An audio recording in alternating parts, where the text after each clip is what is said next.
से पहले 39 दिनों तक उन्हें तड़पाया था। औरंग की इस अमानवीय हरकत ने मराठों के दिलों में आग लगा दी। मराठाओं क्षेत्र के सभी राजाओं के आंतरिक मतभेद गायब हो गए और केवल एक ही लक्ष्य बचा, औरंगजेब और मुगलों का विनाश। इधर रायगढ़ किले में इस कठिन समय के दौरान भी संभाजी की मृत्यु के अगले ही दिन 12 मार्च 1689 को रानी येसुबाई ने राजा राम महाराज का राज्याभिषेक करने का निर्णय लिया और अपने सभी मुख्य अधिकारियों को इकट्ठा करके सभी धार्मिक अनुष्ठानों के बाद राजा राम को छत्रपति के रूप में राज्याभिषेक कराया।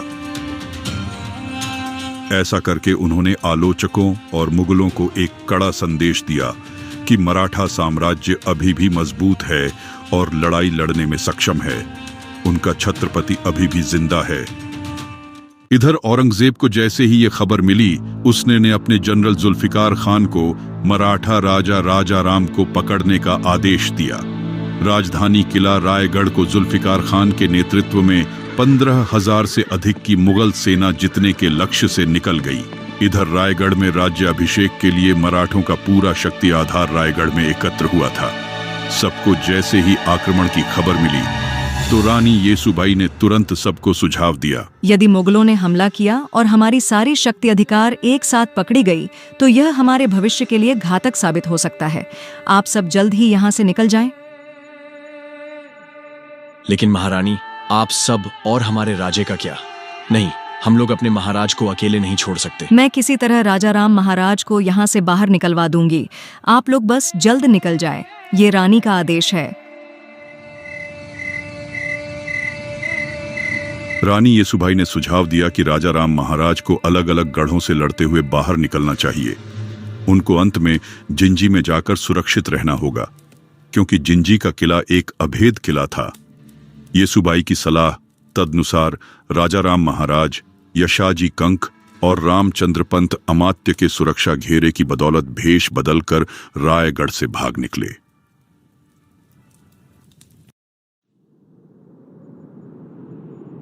उस सुअर के बच्चे ने हमारे महाराज के टुकड़े टुकड़े कर दिए और हम लोग कुछ नहीं कर रहे हैं। इतिहास हम पर थूकेगा धनाजी। आप और आपका कुल महान है संताजी। आपको मैं शीश झुकाता हूँ। आपके पिता मल्होजी भी वीर गति को प्राप्त हो गए उस संगमेश्वर के युद्ध में, लेकिन आप उनको भूलकर सिर्फ अपने महाराज और अपने मराठा के लिए सोच रहे हैं। अब आप जो बोलोगे वही होगा। फिर क्या होना था? अब ऐसी आग लगने वाली थी कि औरंगजेब की नींद उड़ने वाली थी।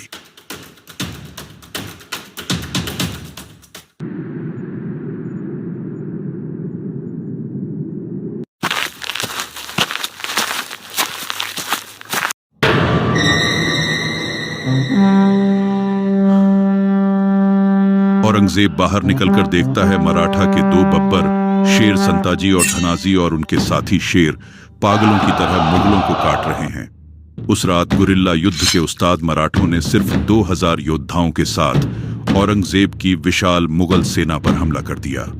संताजी और उनके मराठों ने उग्र शेरों की तरह हमला किया और मुगलों को बेरहमी से मार डाला। हमले के दौरान मुगल सैनिक डर के मारे चिल्लाने लगे। गुस्से में आकर औरंगजेब अपनी तलवार निकालता है और मराठाओं सैनिकों को मारने लगता है। तभी अचानक उसके सामने संताजी खड़े दिखते हैं। बिल्कुल गुस्से में लाल संताजी का चेहरा मुगलों के खून से लथपथ।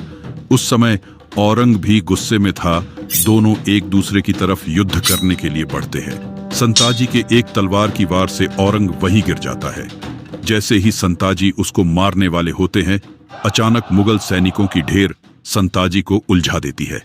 मौके का फायदा उठाकर औरंगजेब अपनी जान बचाकर भाग जाता है। मराठों ने एक के बाद एक मुगल लाशों का ढेर लगा दिया।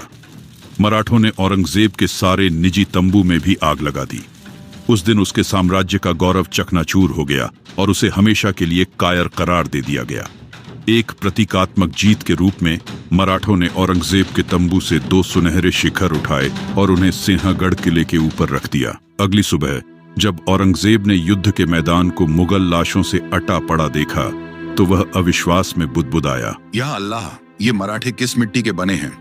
वे ना थकते हैं, ना झुकते हैं, ना पीछे हटते हैं। क्या हम उन्हें नष्ट करने की कोशिश करते हुए कहीं खुद ना नष्ट हो जाएं? औरंगजेब इस अपमान से कभी उभर नहीं पाया। इधर मुगल कमांडर जुल्फिकार खान ने रायगढ़ किले पर कब्जा कर लिया, लेकिन राजाराम वहां से जब तक तो निकल चुके थे, लेकिन मुगलों ने संभाजी राजे की दो माताओं, उनकी मां येसुबाई और दादी छत्रपति शिवाजी महाराज की पत्नी सकवरबाई के साथ उनके पुत्र शाहूजी को बंदी बना लिया। जुल्फिकार खान तुरंत सभी कैदी को औरंगजेब के पास ले गया।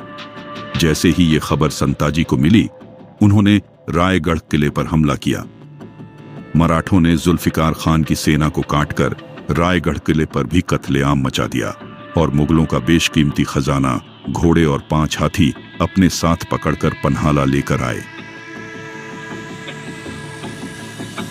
इस तरह कई गोरिल्ला योद्धाओं ने मुगल सेना का मनोबल तोड़कर रख दिया, क्योंकि मराठों को जब भी मौके मिलता वो मुगल सेना को चीर के रख देते। अब बारी मुकर्रम खान की थी, जिसने छत्रपति संभाजी महाराज को छल और धोखे से कैद किया था। औरंगजेब ने 50,000 रुपए इनाम देते हुए मुकर्रम खान को महाराष्ट्र के कोल्हापुर और कोकण प्रांत का सूबेदार नियुक्त कर दिया था। संताजी और उनके मराठों ने यह प्रण लिया कि चाहे कुछ भी हो जाए, पर उस मुकर्रम खान को जिंदा नहीं छोड़ना है।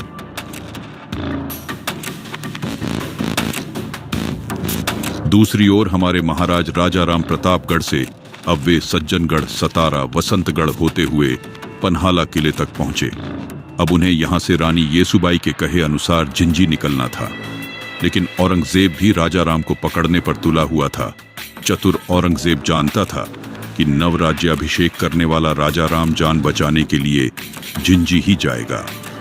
उसने जिंजी जाने वाले सभी मार्गों पर कड़ी निगरानी रखने का आदेश दिया। उसने यह सुनिश्चित करने के लिए गोवा के पुर्तगाली वायसराय की मदद भी ली थी कि राजाराम समुद्र का मार्ग का उपयोग न कर पाए।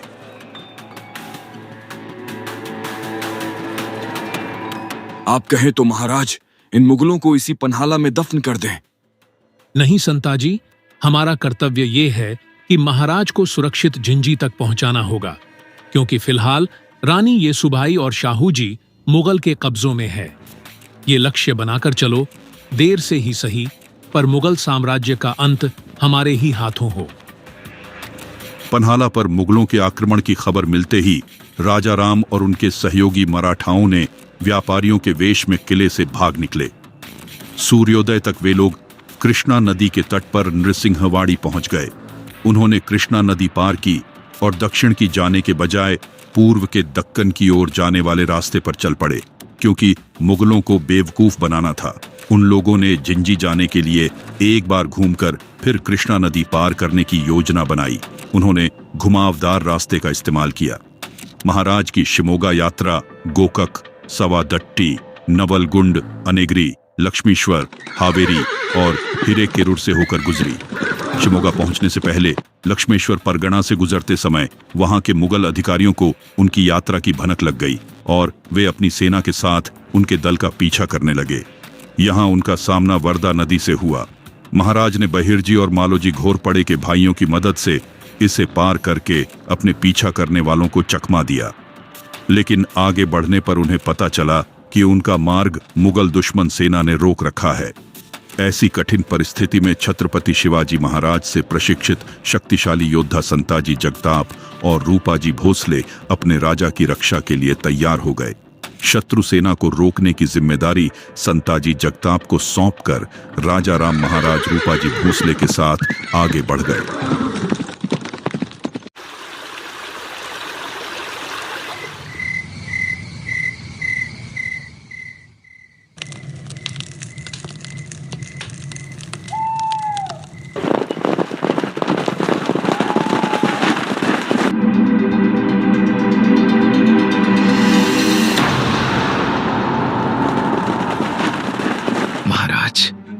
भारी मुगल सेना हमारी ओर तेजी से बढ़ रही है। राजाराम महाराज तेजी से उठते हैं, चारों ओर देखते हैं। पास खड़े सेनानायक चिंतित हो उठते हैं। तभी घोड़ों की टापों की आवाज और तेज हो जाती है। महाराज, हमें तुरंत निकलना होगा। मुगल सेना हमें चारों तरफ से घेर रही है। इससे पहले कि मराठा सैनिक कुछ कर पाते, अब्दुल्ला खान की विशाल सेना चारों दिशाओं से हमला कर देती है।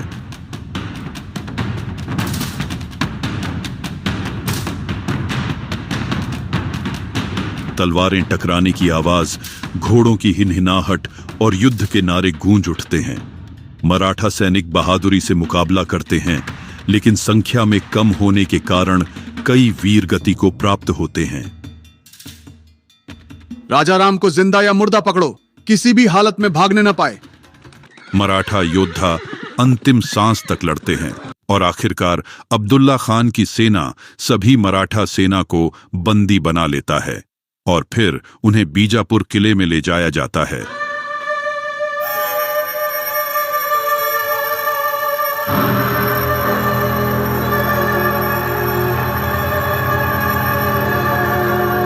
आखिरकार मराठाओं का राजा राजाराम हमारे कब्जे में है।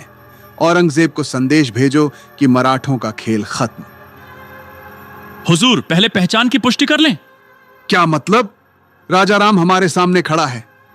सैनिक बंदियों को जबरन घसीटकर सामने लाते हैं, लेकिन उनमें से कोई भी राजाराम नहीं होता। अब्दुल्ला खान का चेहरा अचानक गंभीर हो जाता है। धोखा, ये कैसे हो सकता है? तभी एक घायल मराठा सैनिक हंसता है। उसकी आंखों में चमक और चेहरे पर वीरता झलकती है।